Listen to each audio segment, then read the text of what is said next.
भाष्य चल रहा था। पूर्व पक्ष ने कहा था कर्म समुचित ज्ञान से मोक्ष होना चाहिए, केवल ज्ञान से नहीं। ये पूरे गीता शास्त्र में कर्म की प्रधानता बताई गई है। तदसत पूर्व पक्ष खंडन करते भाष्यकार कहते हैं यह कहना ठीक नहीं। ज्ञान कर्मनिष्ठ और विभाग वचनाद बुद्धिद्वय आश्रयो हो, बुद्धिद्वय आश्रयो हो, ज्ञान कर्मनिष्ठ और विभाग वचना एक हेतु है। तीन हेतु देंगे मुख्य, यहाँ पर कहेंगे भाष्यकार। प्रथम हेतु है विभाग वचना, दूसरा हेतु है आपका श्रुति स्मृति आदि विरोधा, और तीसरा है प्रश्न प्रतिवचन अनुपत्तिश्च। तीन हेतु है।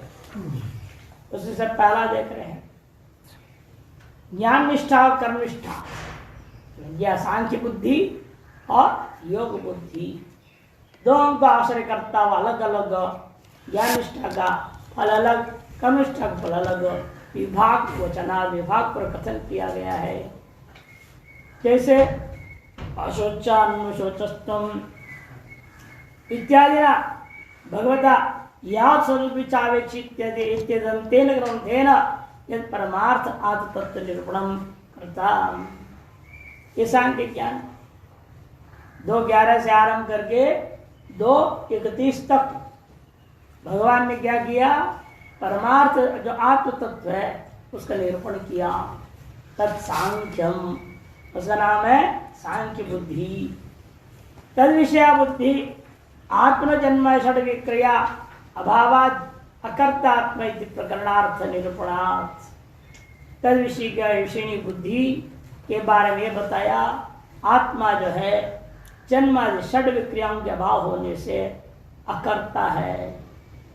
आत्मा इति प्रकरणार्थ निरूपणार्थ, अकर्तृत्व वाला आत्मा है, यह प्रकरण के पदार्थ का निरूपण किया। इससे उत्पन्न होने वाली जो या जयते सा सांख्य बुद्धि, इससे उत्पन्न जो बुद्धि होती है उसका नाम सांख्य बुद्धि है। सा ऐसा वह जिनके पास कौन, ज्ञानी नाम उचिता भवती ते सांख्या, जिन लोगों के पास यह सांख्य संबंधी सम्यक बुद्धि उत्पन्न हुई हो उनको भी क्या कहा जाता है, सांख्या नाम से कहा जाता है। ज्ञान योगेन सांख्या नाम, कर्म योगेन योग्य नाम आगे आएगा। एकस्या बुद्धि है जन्मना प्राप्त, एका सांख्य बुद्धि उत्पत्ति होने से पहले आपके अंदर स्वाभाविक अज्ञान है, तज्जन जो बुद्धि है, अहंकार आदि कर्तृत्व भोक्तृत्व आदि है, उसको लेकर कर्म का विधान करते हैं। एतस्या बुद्धि जन्मना प्राप्त, इस बुद्धि के जन्म से पहले आत्मा देहादि व्यतिरिक्त कर्तृत्व भोक्तृत्व का अध्यपेक्षा, आत्मा के बारे में इतना ही हर व्यक्ति जानता है, वह देहादि से भिन्न है। देहादि से भिन्न है तो स्वर्ग जाएगा। देह से भिन्न होगा तो क्या होगा, देह मर गया तो आत्मा मर जाएगा। चारों से देह से भिन्न तो मान रहा है, लेकिन देहादि से भिन्न होता है। उस आत्मा में कर्तृत्व भोक्तृत्व आदि अपेक्षो, इनकी अपेक्षा करते हुए पुण्य और पाप का भाग्यवंत है। धर्म अधर्म विवेक पूर्वको, धर्म और अधर्म का विवेक पूर्वक मोक्ष साधन अनुष्ठान लक्षणों योग, मोक्ष के साधन होता विभिन्न प्रकार कर्म और उपासनाओं का अनुष्ठान रूपा योग मार्ग दूसरा है। तद विषय बुद्धि का नाम योग बुद्धि ही, तद विषय बुद्धि ही योग बुद्धि। सा ऐसा वह जिनके पास है, इनके पास कर्मिणाम उचिता भवति ते योगिनः, सम्यक प्रकार से कर्म विषयी बुद्धि जिनके पास है उनको क्या कहेंगे, योगिनः नाम से कहा जाएगा। यहाँ पर आसन प्राणायाम करने वाले को योगी शब्द से नहीं कहा। कर्म और उपासना करने वाला, कर्तृत्व भोक्तृत्व आदि अहंकार विशिष्ट वाला, उसको हम योगी कहेंगे। और जो एक द्वितीय आत्म तत्व निष्क्रिय कर्तृत्व से रहित आत्मा का ज्ञान रखने वाले का नाम सांख्य। ये यहाँ दो नाम चलेगा द्वितीय अध्याय। तथा जब भगवता विभक्ते द्वे बुद्धि निर्दिष्ट है, इसे भगवान के द्वारा विभाग पूर्वक दो बुद्धियों का निर्देश किया गया है। एषा ते अभीता सांख्ये बुद्धि योगे त्रिमाम शृणु। एषा ते अभीता सांख्य बुद्धि, सांख्य विषय की बुद्धि अभी तक तुम्हें कह दिया गया, और इससे आगे योगे त्रिमाम शृणु, इस योग के बारे में सुनो करके 29वें श्लोक में कहने वाले हैं। तयोश्च सांख्य बुद्ध्याशयान ज्ञान योग निष्ठा सांख्यानाम विभक्ताम वक्ष्यति च। और इन दोनों में से सांख्य बुद्धि को आश्रय करने वाले ज्ञान योग मार्गी जो होते हैं उनकी निष्ठा या सांख्यों का वह विभक्ताम वक्ष्यति, अलग करके विभाग पूर्वक कथन करेंगे। पुरा वेदात्मना मया प्रोक्ता इति 3 तथा च योग विद्याश्रय कर्मयोग निष्ठान विभक्ता वक्ष्यति, और योग बुद्धि के आश्रय करता हुआ कर्मियों की जो है निष्ठा है उसके विभाग पर कथेंगे कर्म योगी योगी नाम, ये भी 3 में ही आया। एवं सांख्य बुद्धि योग बुद्धि चाश्रित्य वे निष्ठे विभक्ते भगवतैव उक्ते ज्ञान कर्मणो कर्तृत्व अकर्तृत्व एकत्व अनेकत्व बुद्ध्याश्रयो हो। इस स्पष्ट भगवान ने ही सांख्य बुद्धि और योग बुद्धियों को आश्रय करते हुए 2 पृथक निष्ठाएं वर्णन किया है। द्वे निष्ठे विभक्ते भगवतैव उक्ते, भगवान के द्वारा ही कहा गया। ज्ञान कर्मणो हो, ऐसे वे दोनों कर्तृत्व अकर्तृत्व वाला, ज्ञान अकर्तृत्व वाला कर्म है कर्तृत्व वाला, ज्ञान एकत्व वाला कर्म है अनेकत्व वाला। ऐसे बुद्धियों को आश्रय हो गपत एक पुरुषाश्रित असंभवम पश्यता। गपत एक पुरुष में परस्पर विरोधी दोनों आश्रय करते हुए दोनों का अनुष्ठान करना, समुच्चय पूर्वक अनुष्ठान करना संभव नहीं है। यह देखते हुए भगवान ने इसका अन्वय पश्चाता का अन्वय पूर्व के साथ जोड़ेगा। पश्चाता विभाग वचना, देखते हुए भगवान ने विभाग वचन कहा था, ऐसे पूर्वान्वय होगा। यहां तक काला हेतु समाप्त होगा। इतना ही नहीं, श्रुति स्मृतियों में भी आप देख लो, ये 4 विभाग वचन है। श्रुति स्मृतियों विरोधा दूसरा हेतु, यथा तद विभाग वचनम तथैव विभाग वचनम तथैव दर्शितम शातपथीय ब्राह्मणे। शतपथ ब्राह्मण बृहदारण्यकोपनिषद, उसमें स्पष्ट कहा गया है एतम में प्रव्राजनो लोकम इच्छन्तो ब्राह्मण प्रव्रजंती। यह आत्मा रूपी ब्रह्म रूपी जो लोक है इसको ही प्राप्त करने की इच्छा से प्रव्रजन प्रव्राजनो जो सन्यासी लोग होते हैं वे ब्राह्मण प्रव्रजंती, संन्यास मार्ग आगे बढ़ जाते हैं। इसे सर्व कर्म संन्यासम विधाय, संपूर्ण कर्म समूह का संन्यास का विधान करके तत्छे ने यह भी कह दिया किम प्रजा कर्ष्यामो येषाम लोयम आत्मा अयम लोकः। कहते किम प्रजा कर्ष्यामा, मैं इन प्रजोत्पत्ति करके क्या करूंगा जिनके लिए अयम आत्मा अयम लोकः, नो यह कुछ भी नहीं है। नो मैंने नहीं अर्थ नहीं। ऐशाम अयम आत्मा पिनो मैंने शरीर भी नहीं है, अयम लोको पिनो यह लोक भी नहीं। जब यह शरीर यह लोक नहीं है तो पर लोक कहां से? यह लोक मानोगे तब तो परलोक माना जाएगा। जब ये शरीर के अस्तित्व का स्वीकार कर लिया तो शरीर संबंधी यह लोक के अस्तित्व नहीं हो गया तो परलोक का अस्तित्व भी नहीं है। इसे कहते हैं कि भाई नोयम आत्मा अयम लोक ही थी तत्रैव च, और वहीं पर एकादश ज्ञानोत्पत्ति से पहले प्राक दार परिग्रहात पुरुष आत्मा प्राकृतो, तत्रैव ऐकार नहीं है शब्द, तत्रैव च प्राक दार परिग्रहात, पत्नी को ग्रहण करने से पहले, दारा मैंने पत्नी, पत्नी को ग्रहण करने से विवाह से पूर्व पुरुष में अंदर क्या होता है? आत्मा, ये जो पुरुष है वो आत्मा है वो प्राकृत रहता है।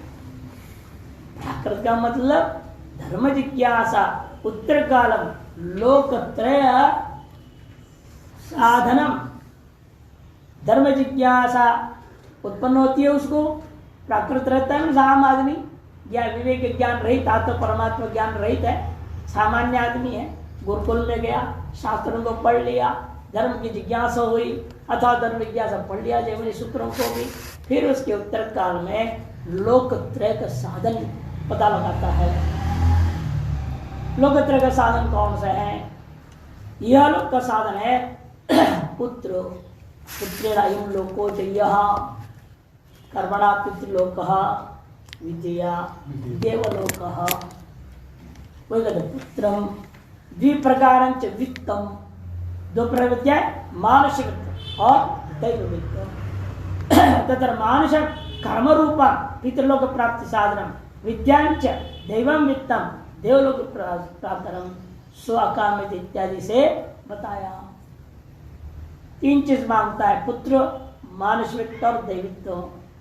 पुत्र से इस लोक को जीतेगा और मानसिक से कर्म रूपा मानसिक से पितृलोक को जीतेगा, और विद्या में उपासना रूपा दैवित्व के द्वारा देवलोक को प्राप्त करता है। यह बात 1:4:17 वृदारण्यक में कहा गया। यदि अविद्या काम होते एवं सर्वाणि कर्माणि श्रौता श्रौतादीनि दर्शिता।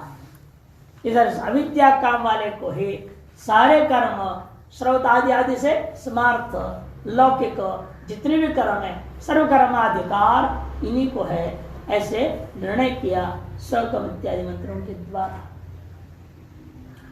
और तेभ्य और उनसे विरक्त हो गया जो तीनों लोग से किसी लोक को चाहता ही नहीं है।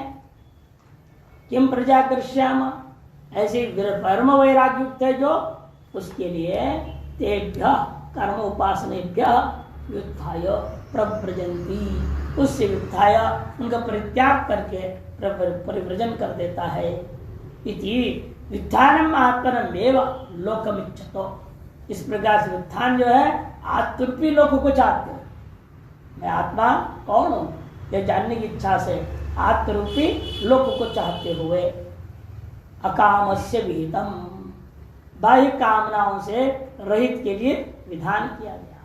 तदेतत् विभाग वचनम, वह ये जो श्रुति स्मृति आदियों में जो विभाग वचन है वह अनुत्पन्न हो जाएगा। स्यात् यदि श्रौत कर्म ज्ञान यह समुच्चय विपरीत स्यात् भगवतः हो, यदि भगवान के द्वारा भी श्रौत और कर्म ज्ञानों का कर्म और ज्ञान, श्रौत कर्म और श्रौत ही ज्ञान, स्मार्त कर्म स्मार्त ज्ञान, इस प्रकार से इनका समुच्चय अनुष्ठान करना ही अभिप्रेत होता तो यह भगवत विरोध हो जाता, अनुपन्न हो जाएगा, विभाग वचन अनुपन्न हो जाएगा।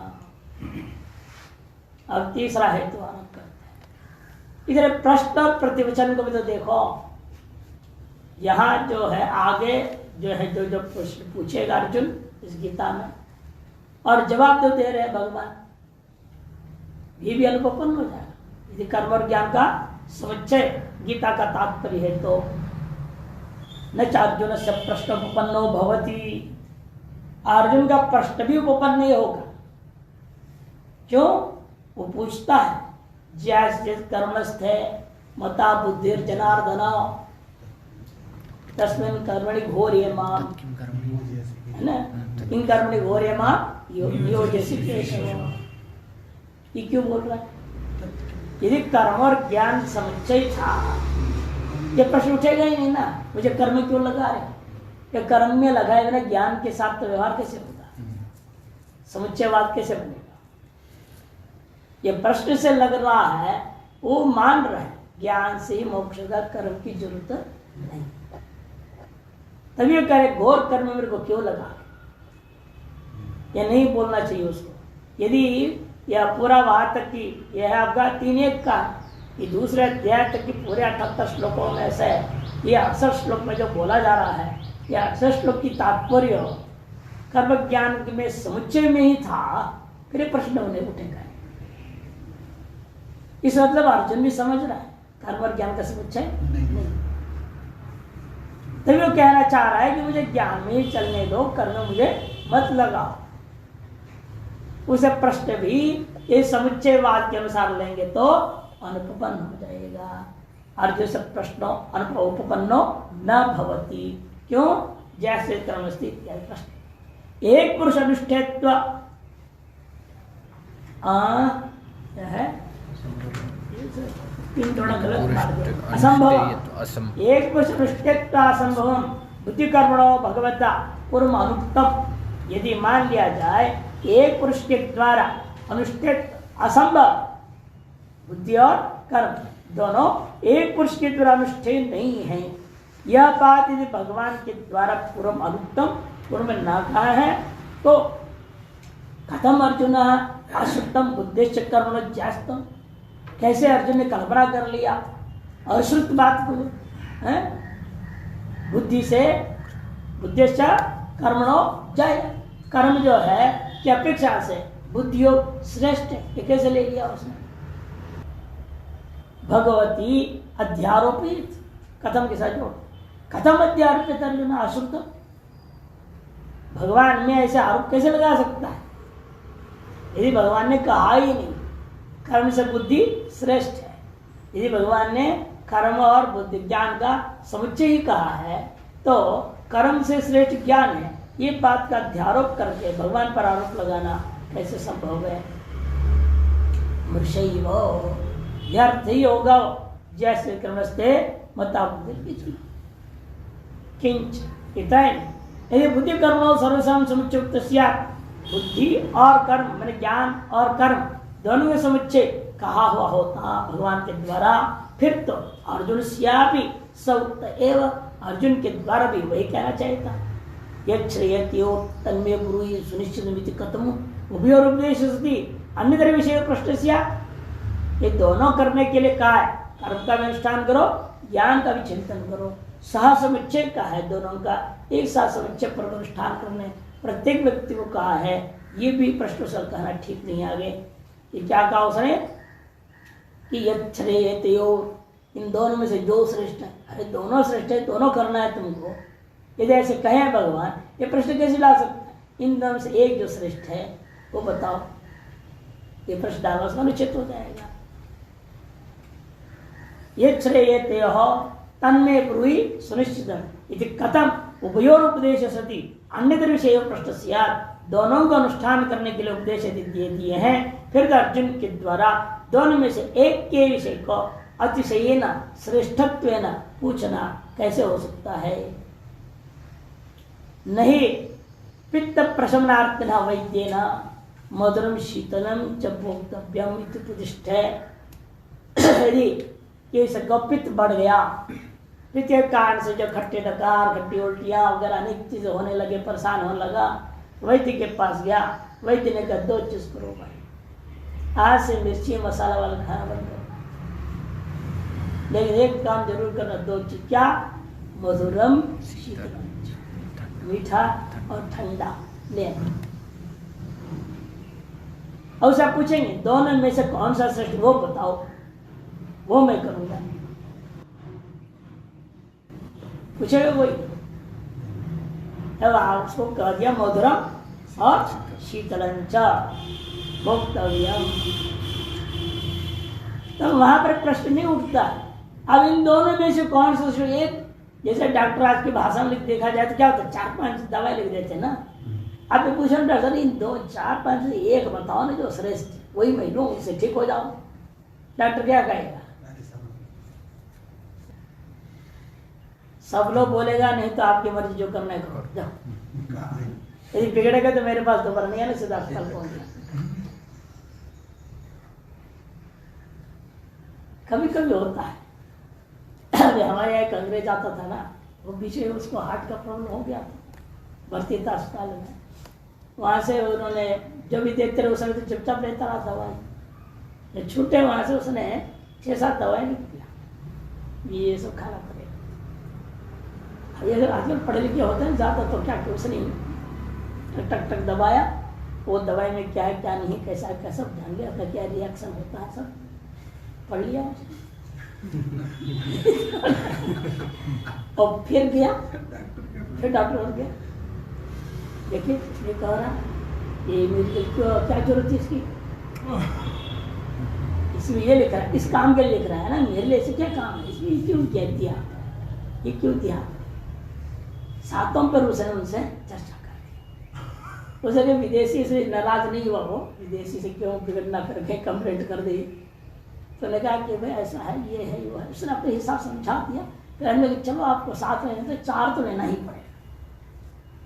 3 घटा दिया, 4 तो लेने को कर। फिर ये आया आकर के 4 पर भी चर्चा करने लगा। चिंतन किया ये 4 में भी क्या एक से काम नहीं चलेगा। फिर उसने जो आजकल तक डॉक्टरों की सुविधा मिलती है ना, सलाह मिलता है, अनेक कंपनियां रखे हुए ग्रुप, उसने अपने आप को मेंबरशिप ले लिया और उन लोगों की दिमाग खाने लगा फोन पे आधे घंटा, why not this, why not this, that. अब एक तो डॉक्टर बहुत गुस्सा हो गए, गो टू हेल्प बोल दिया उन्होंने, नर्क में जाते दिमाग खराब। मेरे पास आए थे जब ऐसा हो गया, तो ऐसे ऐसे डॉक्टर लोग बोलते हैं तुम्हारे विदेशी डॉक्टर ने बोला ना, देसी डॉक्टर तो सुन ले तेरी बात, तुम विदेशों से बात किया, वहां के डॉक्टर ने कहा तू नरक में चले जाते, तो हम क्या बोलेंगे फिर? इसलिए हमने चलो फिर ऐसा है 4 में से 3 तो हार्ट के संबंधी है, तुम भी मान रहे हो, 3 लो, एक ही छोड़, एंटीबायोटिक छोड़, कोई बात तुम नहीं चाहते। इन जो लिखा है बाकी 7 में से तुम 3 लो, 4 तुम छोड़ रहे हो ना, इसके जो मैंने युक्ति लगाई, इसका आयुर्वेदिक का कोई चीज दे दूं, मैंने कहा you can take some substitute of Ayurveda. हाँ दैट्स अ गुड आइडिया। मैंने कहा अब एक आयुर्वेद से सारी चीजें करेंगे, मैं ये ले लो, इससे तुम्हारा काम हो जाएगा। क्या करें? अब डॉक्टर कह रहा है कि भाई तुम यहाँ भी भगवान डॉक्टर है, यहाँ समस्या तुम्हारी है, वो दवाई दे रहे, 2 दवाई दे रहे, दोनों में से कौन सा लो? तो पूछ रहे क्या मतलब है, ये दोनों लेना है तो ये तभी बन सकता है, 2 में से जो आपकी मर्जी कहेगा तब आप कहोगे ना 2 में से कौन सा श्रेष्ठ है। यदि भगवान ने कह दिया दोनों करना ही पड़ेगा, फिर प्रश्न तो अनुपन्न हो जाएगा ना उसका, इन दोनों से कौन सा श्रेष्ठ पूछना। इसलिए उसके बिल्कुल गलत भी प्रश्न हो जाएगा। यदि भगवान ने दोनों का समुच्चय कहा है तो वैद्यन मधुरम शीतल भोक्ति उपदिष्टे तयोर अन्यता रक्त रानी अन्यत रक्त पित्त प्रसर कारणम ब्रूहि इति नहीं संभव जुड़ेगा। इन दोनों में से अन्यतर दोनों में से एक पित्त प्रश्न का मुख्य कारण कौन है वो आप बताओ, इति नहीं संभवती, ऐसे प्रश्न पूछना लोक में भी संभव नहीं है कि शास्त्र में अर्जुन ऐसे कैसे पूछ सकता है। अथ अर्जुन से बहुत उक्त वचनार्थ विवेक अनवधारण निमित्त प्रश्न कल्प्यता, चल मान लिया जाए अर्जुन जो है भगवान के वचनों के अर्थ का विवेक ठीक नहीं कर पाया, भ्रमित होकर पूछ रहा है, मान लिया जाए वो भ्रमित होकर प्रश्न डाल दिया, गलत प्रश्न डाल दिया। लेकिन जवाब देने वाला भगवान तो भ्रमित नहीं है, वो जवाब देते हुए कहता हाँ तुमने सही प्रश्न पूछा है, दोनों में से यही श्रेष्ठ है, ऐसे बोलना चाहिए था, ऐसे तो बोल नहीं रहे, बल्कि वे समुच्चयवाद का खंडन कर रहे हैं और ज्ञान मार्ग की प्रशंसा कर रहे हैं। ये समुच्चयवाद कथन करना इष्ट होता, उसके अनुसार उनको जवाब देना चाहिए था ना, इसे प्रतिवचन भी अनुपन्न है। भगवदुक्त वचन अर्थ का विवेक के अनवधारण निमित्त प्रश्न मान लिया जाए तथा भगवता प्रश्नानुरूपम प्रतिवचन देयम, फिर भगवान को द्वारा तो प्रश्न के अनुरूप प्रतिवचन देना चाहिए था। मया बुद्धि कर्मणो समुच्चय उक्तः, ये बोलना चाहिए था, अरे मेरे द्वारा ज्ञान और कर्म का समुच्चय कहा गया है, तुम दोनों से एक श्रेष्ठ कैसे पूछ रहे हो? दोनों श्रेष्ठ है, दोनों का बराबर करना है, तुमने दोनों का समुच्चय करके अनुष्ठान करना है, ऐसे भगवान को बोलना चाहिए था ना जवाब। कहने से भगवान जवाब नहीं दे रहे। भ्रम का निवारण करने के लिए उसका अनुमोदन थोड़ी किया जाएगा। उसने कहा दोनों में से एक श्रेष्ठ कौन सा है? मान लो भ्रम पूर्व के पूछ रहा है, भ्रम का निवारण करने को क्या करना चाहिए था? ये कहना चाहिए नहीं नहीं दोनों में से एक श्रेष्ठ मत पूछो, दोनों बराबर है, दोनों का समुच्चय हम करना चाहिए, ऐसे भगवान का जवाब देना चाहिए था। लेकिन भगवान ऐसे जवाब नहीं दे रहे। ये सब भगवान को भी समुच्चय इष्ट नहीं। प्रतिवचन मया बुद्धि कर्म समुच्चयुक्त किमर्थम इत्थम तम भ्रांतोसी, इस प्रकार से तुम किस लिए भ्रांत हो रहे हो, ऐसे बोलना चाहिए था। इति न तो पुनः प्रतिवचन अनुरूपम पृष्ठा अन्य देवा, और पृष्ठ के अनुरूप पृष्ठ से पूछे हुए पद से अलग करके भगवान करे वे निष्ठे मया पुरा प्रोक्त मया न गाँव। ये क्यों कह दिया? मेरे द्वारा जो है अनादिकाल में दो कहा दिया था, काले न महता योगो नष्ट। वो वे काल में बहुत समय बीतते बीतते नष्ट हो गया। अब तुम्हारे माध्यम से दोबारा मैं दुनिया को देना चाह रहा हूं। ये जो है क्यों कर कहना चाहिए बिल्कुल सही है। समुच्चय बात तुमने सोचा है, समझा है, तो वही ठीक है, वही मेरे उपदेश दिया, ऐसे बोलना चाहिए। ये भी नहीं कहा। द्वे निष्ठे मया प्रोक्ता पुरा प्रोक्ता इति वक्तुम न युक्तम, ऐसे उनको कहना नहीं चाहिए था।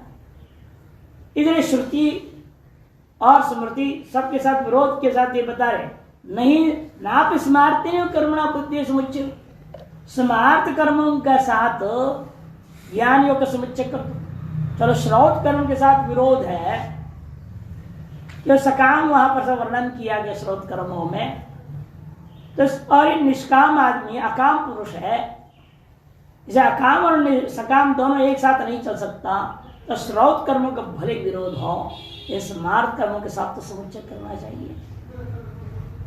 ऐसा कोई कहे नाप स्मार्तिन करुणा बुद्धे समुच्चय विप्रेते, वही है विभाग वचनादि सर्वम उपन्ना, विभाग वचनादि सर्व उपन्ना नापि स्मार्ते नहीं करुणा बुद्धि समुच्चय विप्रेते, यहाँ कॉमा होना चाहिए, तभी जवाब हो जाए। विभाग वचन आदि सर्वम उपन्नम।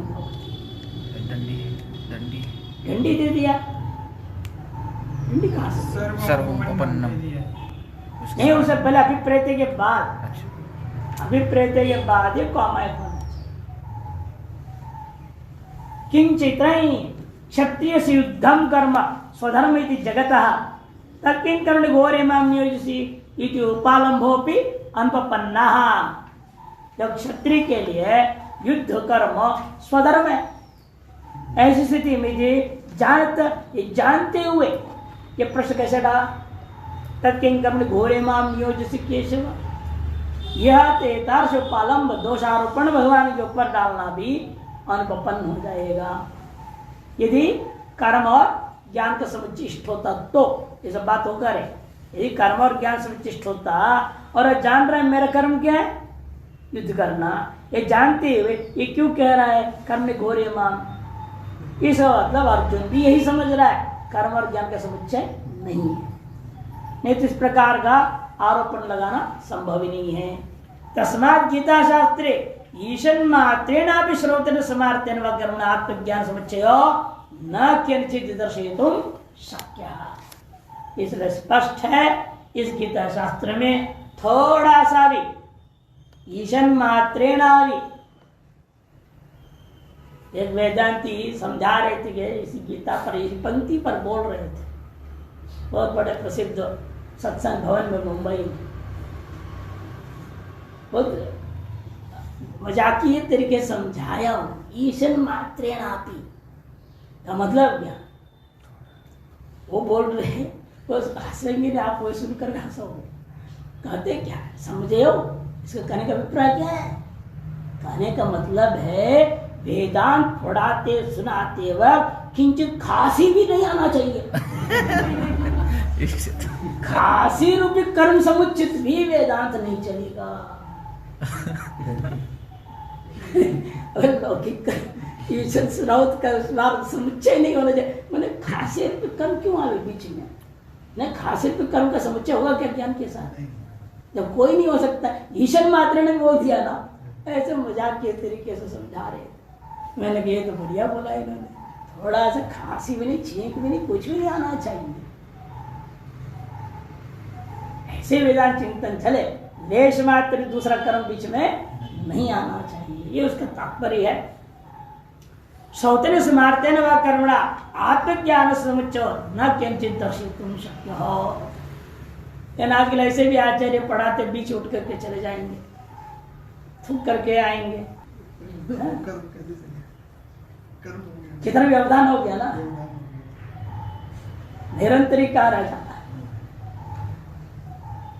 तो वो इनके वो जो बात है ना उनको तो समझ में आई। जिनमें मल्लेश्वर जी का प्रवचन था अपने विज्ञान गिर जी का, दोपहर सुबह स्मार्ट, नाम नहीं लेता हूँ, अब ऐसे लोग नाम क्या ले। लेकिन जब दूसरी जगह ये घटना घटने लगी, बार बार उठ के जा रहे, थूक रहे, कर रहे, वो कर रहे हैं, अरे देखिए वो जो महाराज भगत सही कह रहे थे, इसका भीषण मात्रे नापी माने बीच में खांसी भी नहीं होना चाहिए, वो भी गड़बड़ है। लेकिन प्राण कर्मवशात किसी का होता है तो क्या करें? यस्य तु अज्ञानात् रागादि दोषत्व कर्माणि प्रवृत्तस्य यज्ञदान तपसा वा विशुद्ध सत्वस्य ज्ञानम् उत्पन्नं परमार्थत्व विषयम् एकमेव इदं सर्वं ब्रह्म अकर्तृचेति तस्य कर्मणि कर्म प्रयोजने च निवृत्ते अपि लोक संग्रातं यत् परं यथा प्रवृत्ति तथैव प्रवृत्तस्य यत् प्रवृत्ति रूपं दृश्यते न तत्कर्म येन बुद्धे समुच्चस्य यदा भगवतो वासुदेवस्य क्षेत्रं चेष्टितं न ज्ञान समुच्यते पुरुषार्थ सिद्धे तद्वदिति। इतना दूरी नहीं होना चाहिए था, दूर छप गया है, ये एक ही है वो वहां से यहाँ। यस्य तु मान लो कोई व्यक्ति अज्ञान किंचित अज्ञान की वजह से रागादि दोष युक्त होकर के वह कर्मणि प्रवृत्त हो गया, यज्ञ के द्वारा, दान के द्वारा, तप के द्वारा। लेकिन इस बीच में क्या हो गया, उसका अंतर में भी कुछ विशुद्ध भी था, विशुद्ध सत्वस्य ज्ञानम उत्पन्नम, ज्ञान उत्पन्न हो गया। तो कौन से ज्ञान उत्पन्न हुआ? परमार्थ विषय ज्ञान उत्पन्न, परमार्थ विषय ज्ञान जब उत्पन्न हो गया, ऐसा ज्ञान है वो परमार्थ विषय ज्ञान जो उत्पन्न हुआ, एकमेव इदम सर्वम ब्रह्म अकर्तृ च, एकमेव इदम सर्वम, ये सब कुछ एक ही है। कौन है वो? ब्रह्म। वह कैसा है ब्रह्म? अकर्तृ भोक्तृ। कर्म में प्रवृत्त हुआ था, बीच में अनेक जन्मों के अभ्यास आदि कारण से, अंतर शुद्धि के कारण से बीच में उसको क्या हो गया? बीच में उसको ज्ञानोदय हो गया। कर्म कर रहा था, ज्ञानोदय हो गया, तब क्या करे? कर्म छोड़ दे बीच में? कहते नहीं, कर्म छोड़ना नहीं। तस्य कर्मणि कर्म प्रयोजित निवृत्ति है भी, उस कर्म में उस कर्म संबंधी प्रयोजन जो था, जिसके लिए कर रहा था, वह अब नहीं रह गया, निवृत्त हो गया। अभी फिर भी लोक संग्रहार्थम, दूसरों का आदर्श स्थापित करने के लिए, यत्पुरम यथा प्रवृत्ति तथैव, यत्पुरक जिस प्रकार से प्रवृत्त हुआ था उसी प्रकार से उस कर्म को पूरा करना चाहिए। यत् प्रतिरूपं दृश्यते न तत्कर्म तथै प्रवृत्तस्यापि, उसे प्रवृत्त हो रहा है, वो कर्म कर रहा है, लेकिन वह जो कर्म उससे हो रहा है, उस कर्म का उसमें उत्पन्न ज्ञान के साथ समुच्चय नहीं माना जाएगा। यत् प्रतिरूपं कर्म दृश्यते न तत्कर्म येन बुद्धे समुच्चय स्यात्, उस ज्ञान के साथ में इस कर्म का कोई संबंध समुच्चय नहीं किया जा सकता। जैसे दृष्टांत क्या है? भगवान खुद क्या है? ब्रह्मज्ञानी है, लेकिन इस वक्त तो कृष्ण के अवतार कहाँ लिए हुए हैं? क्षत्रिय घर में पैदा हुए हैं, है कि नहीं? जब जब राक्षसों को मारना होता है, क्षत्रिय वंशों में अधिकतर वो जन्म लेते हैं, या पशुवंश में भी आके मारे हैं, ऐसे नहीं कि उन्हें शरीर धारण किया है। लेकिन जब जब भिक्षा मांगनी है, भीख मांगना है था तो ब्राह्मण बन गए, वामन अवतार हो गए, है या नहीं? या ज्ञानोपदेश देना है, ऋषभ देव के अवतार भी है, संन्यास अवतार भी है। तो इसलिए कर्म को, जो कर्म उनके माध्यम से लोक आदर्श के लिए करना था, उसके आधार पर उनका जन्म हुआ। लेकिन क्षत्रिय जन्म हो लेने के बाद क्षात्र कर्म करते हुए भी उस कर्म का ज्ञान के समुच्चय नहीं माना जा सकता। भगवान के भी भगवतो वासुदेवस्य क्षत्र धर्म चेष्टितम न ज्ञान न समुच्चयते पुरुषार्थ प्रसिद्ध है। पुरुषार्थ की सिद्धि के लिए उनके भी कर्मों को उनके अंदर विस्तृत ज्ञान के साथ समुच्चय नहीं किया जा सकता। तत् दो दृष्टांत बने। एक तरह से एक आम आदमी अज्ञानुसार कर प्रवृत्त हुआ, रागा दोष से प्रवृत्त हुआ था, इन बीजे पीछे जन्मों के अभ्यास में ज्ञानोदय हो गया, वह कर्म करता है वैसे के वैसे, फिर भी उस कर्म के साथ उसके ज्ञान का समुच्चय नहीं है। और दूसरा दृष्टांत भगवान का, शास्त्र धर्म पालन कर रहे हैं फिर भी उनका उसके ज्ञान के साथ समुच्चय नहीं है। तत् ठीक उसी प्रकार से तत्फलाभिसंधि अहंकार अभावस्य तुल्यता विदुषः, विद्वान के अंदर भी इसी प्रकार से तत्फल मैंने कर्मफल अभिसंबंधी अहंकार आदि का अभाव होने के कारण से इसके भी ज्ञान के साथ समुच्चय नहीं होगा। उस विद्वान के द्वारा भी शरीर के द्वारा कर्म हो रहा है, उस कर्म का तद उसके अंदर विद्यमान ज्ञान के साथ समुच्चय नहीं माना जाएगा। तत्वित न हम करोमि इति मन्यते, और तत्विता न हम कर्म ऐसे ही मानता है, न कुर्वन् न कार्य इत्यादि न च तत्फलम अभिसंधत्ते, और कर्म के फल के साथ उसका कोई संबंध कोई नहीं मानता, वह चाहता नहीं है। यथा च स्वर्गादि कामार्थिना अग्निहोत्र कर्म लक्षण धर्मानुष्ठानाय आहिताग्ने काम्ये एव अग्निहोत्राद प्रवृत्तस्य सामीकृते। इतना ही नहीं, यथा च एक और बात, स्वर्गादि कामना के अर्थी ही था, और अग्निहोत्र कर्म रूपा धर्म अनुष्ठान करने के लिए आहिताग्नि भी हो गया, और काम भी अग्निहोत्र प्रवृत्त हुआ। सामीकृत आधा कर दिया था, सामीकृत मैंने आधा कर दिया, सामी अपने आधार विनष्टे भी कामे, और आधे के में बीच में क्या हो गया, कामना उसका नष्ट हो गया। नष्ट हो जाने से तदेव अग्निहोत्र अनुष्ठितो भी, वही अग्निहोत्र कर्मों को पूरा कर दिए जाने के बावजूद भी न तद काम्यम अग्निहोत्र भवति, उस अग्निहोत्र कर्म को काम्य कर्म नहीं माना जाएगा। तथा च दर्शयति भगवान कुर्वन्न अपि न लिप्यते, कुर्वन्नपि न लिप्यते, न करोति न लिप्यते इति तत्र तत्र 5:1-30 आदियों में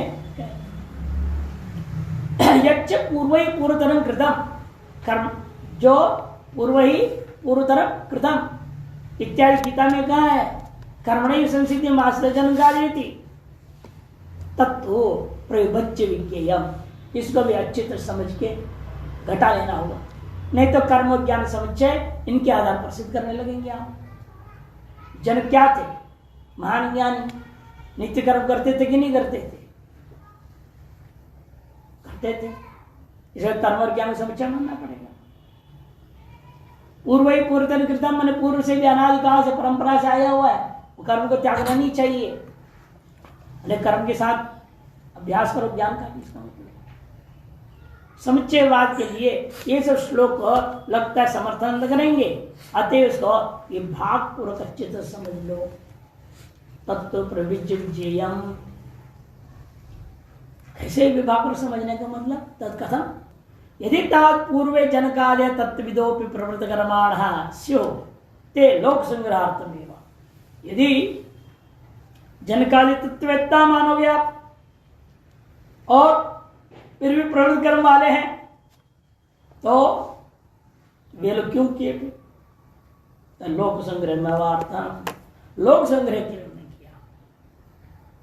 यदि राजा ही भ्रष्ट हो जाए, प्रजा को हो जाएगा, पूरी प्रजा भ्रष्ट हो जाएगी। इसलिए राजा अपना कर्तव्य निभाते हुए वह छात्र धर्म का पालन करते हुए गृहस्थ धर्म का भी पालन करते हुए जनक ने अपनी प्रजा के अंदर भ्रष्टता न हो इसलिए करना पड़ा। यानी कि कर्म और ज्ञान के समुच्चय पर मोक्ष पाने के लिए कर रहा है, मोक्ष के लिए कर्म नहीं कर रहे हैं, लोक संग्रह के लिए कर्म कर रहे हैं। गुणागुणेषु वर्तन्ते यदि ज्ञानेनैव संसिद्धिम् आस्थिता, यह ज्ञान के द्वारा संसिद्धि को प्राप्त किए हैं। कर्म संन्यास प्राप्त्यपि कर्मणा सहैव संसिद्धिम् आस्थिता न कर्म संन्यासं कृतवन्तः इत्यर्थः। इसका फिर